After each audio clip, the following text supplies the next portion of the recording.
Peggy 18.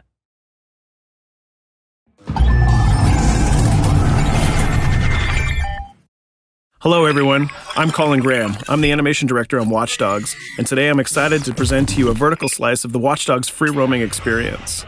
So actually, this is not a mission. Everything we're going to showcase today is completely systemic, and we're free to do as we please. We start off in the wards, the low-income district of our interpretation of Chicago. When creating the world of Watch Dogs, we wanted to stay true to the city and give a unique flavor to each and every neighborhood, not only in terms of the architecture, but also in terms of the people that you'll encounter and what is happening in their day-to-day lives. In the wards, you'll see working-class citizens, rusty cars, gang members, abandoned houses, and low-grade pawn shops. It's really not the kind of place that you're going to want to be alone after dark. Nowadays, modern cities are increasingly managed by software, controlling traffic lights, electricity grids, and surveillance systems. In our version of Chicago, this management software is called CTOS, or the Central Operating System. The CTOS controls everything in the city, and it was created by the Bloom Corporation. Since the CTOS has been installed in Chicago, people get to work faster, the crime rate is dropped, and the communication networks are now more accessible and stable than they ever were before. It goes without saying that if everything is connected, somebody able to take over the system would be extremely powerful. At this point in the game, we don't have control over this district's CTOS system. The icons that you see over people's head mean that we cannot hack into their mobile devices at the moment. We need to find the CTOS control center, install a backdoor virus into the system to take control over all of the infrastructure in this district. There it is, the CTOS control center.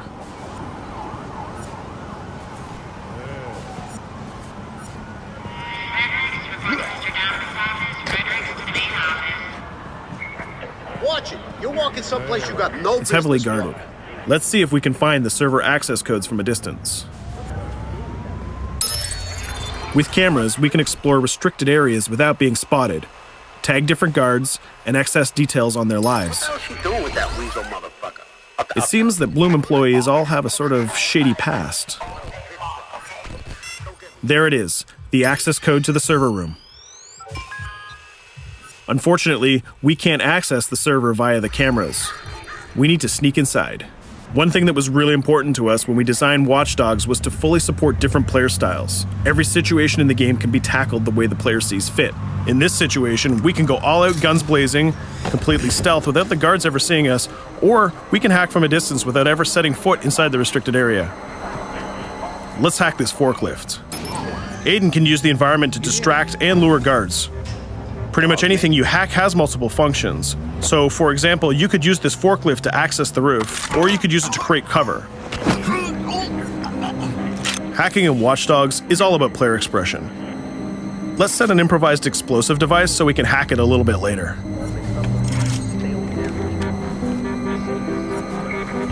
You'll also notice Aiden's low-profile stance.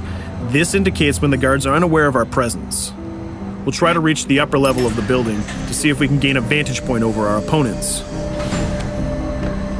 Everything in the environment can be hacked, so we're going to make some dynamic cover. That's how you spend a day off. Some quality meat. We'll use this forklift to lure the guard towards our IED that we set earlier. Let's see how this plan unfolds. You're working them on.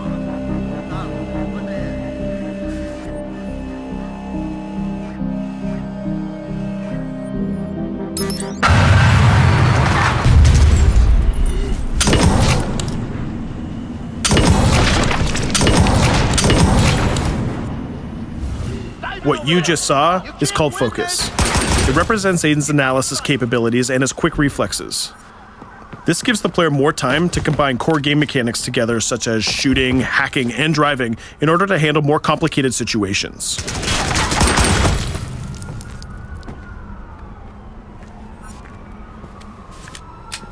Now we can access that control room.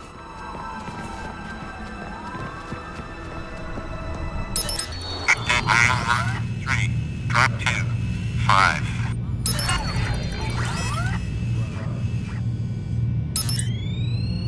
Now we'll be able to hack all of the devices connected to the CTOS within the districts. Thousands of cameras, traffic lights, the electricity grid, and most importantly, all of the citizen information profiles. We can also benefit from the Chicago Police Department Crime Prediction System, which uses facial and pattern recognition to spot potential criminals or potential victims.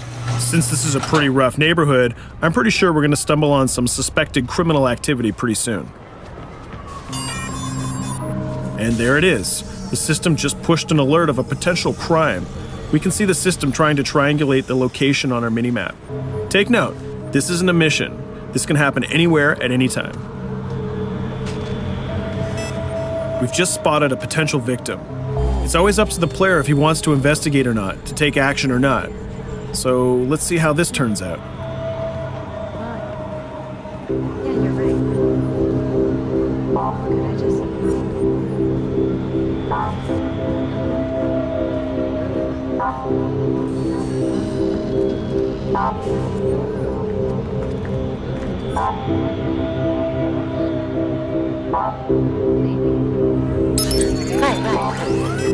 You think you're leaving me? Huh?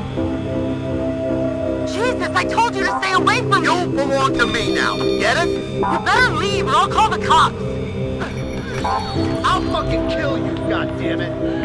Get off! Yo, that was close. Good thing that we intervened. We managed to prevent the crime, but we triggered a chase. From here, the criminal's behavior is unpredictable. He can try to get away, shoot back at us, surrender, or call for backup.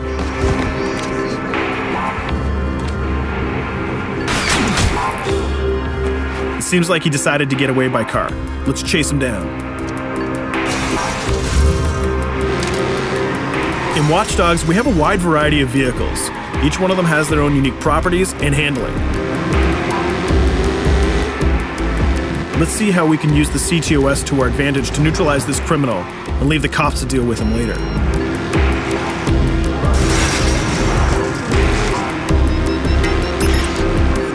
The chase stops right here. Using the blockers usually reserved for the cops during interventions, we managed to stop this criminal without killing him. This gives us a reputation bonus. This system is at the core of the Watch Dogs experience. Depending on how we handle different situations in the game, the media and the citizens will have a different perception of our hero, whether he is a true vigilante or a reckless criminal. This will have repercussions throughout the game.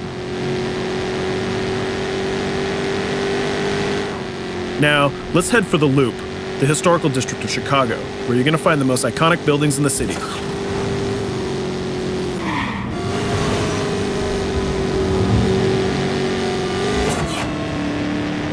We're going to go to a gun shop to see what arsenal is available for players. The economy is a big part of Watch Dogs. Players will be able to grow their arsenal with weapons and craft their tools in order to increase their power and their hacking abilities.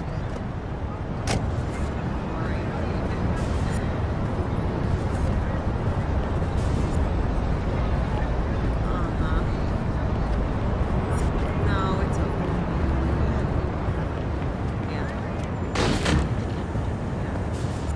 You will find all of the weapons that you would expect in a traditional shooter. Pistols, assault rifles, guns, sniper rifles, and grenade launchers, just to name a few. A lot of bullets were fired in our last encounter with the CTOS guards. Let's stock up on some more ammo. Finding everything.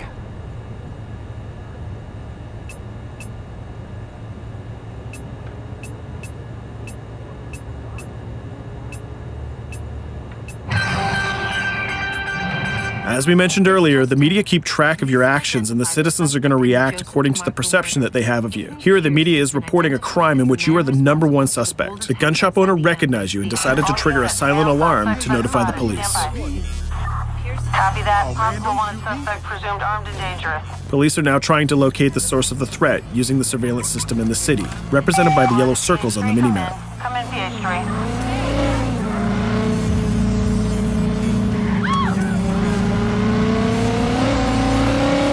Aiden is able to stall their efforts by hacking into their communication systems while avoiding the scanning areas.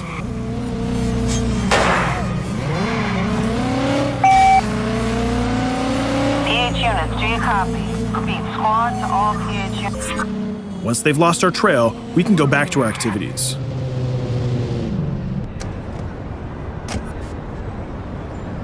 One thing that Bloom did to win over the population of Chicago with the CTOS project was to install free Wi-Fi hotspots throughout the city. Free Wi-Fi is cool, but not very safe with someone like Aiden Pierce around. Hacking into this box is going to give us access to every device that's connected to it. So let's see where that brings us.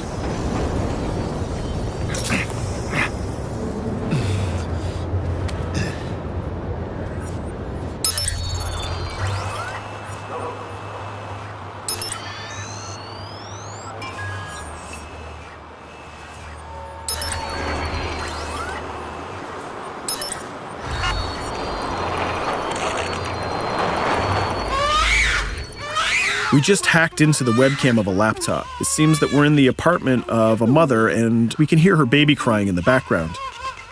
Her bank information is in her mobile phone sitting right there on the table in front of us. It's totally up to the player whether we decide to steal it or not. Of course, this won't affect our reputation because nobody can witness this action.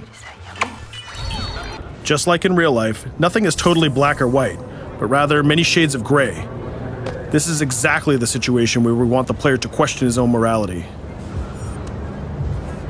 Let's go withdraw that money. If you think that you're alone, think again. Aiden is not the only hacker in town. Someone's trying to install a backdoor virus on Aiden's phone in order to steal a portion of the information that he's gathered through the game so far. First, we're gonna have to reach the area where the signal is coming from.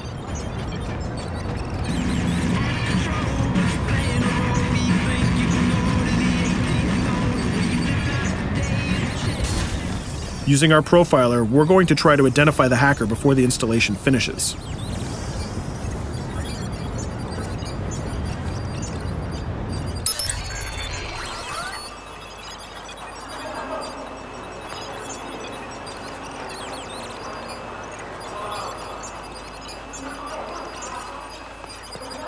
There he is. In Watch Dogs, things aren't always what they seem to be. This is actually another player that seamlessly came into our single-player experience. Let's not let him get away with this. We're going to teach this guy a lesson.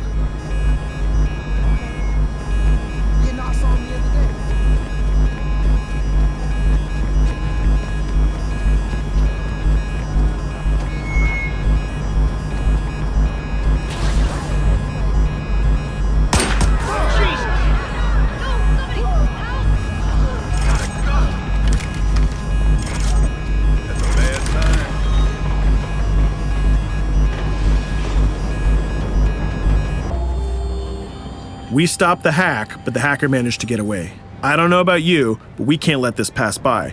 We need to retaliate. Using the grid, let's see if we can find that second player.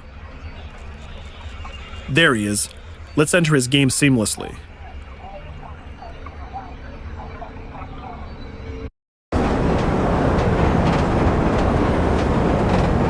The second player is not yet aware of our presence. If we act carefully, he might think that we're one of the many NPCs in the city.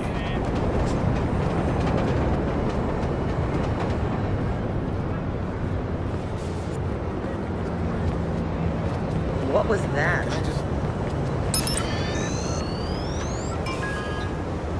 So let's find a place to hide and start hacking. What's going on?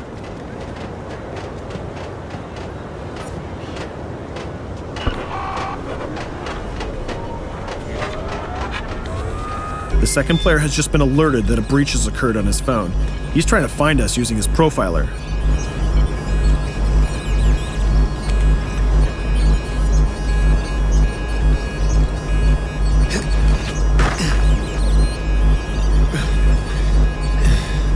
He's dangerously close. Let's hide in the car. We're spotted. Let's get out of there.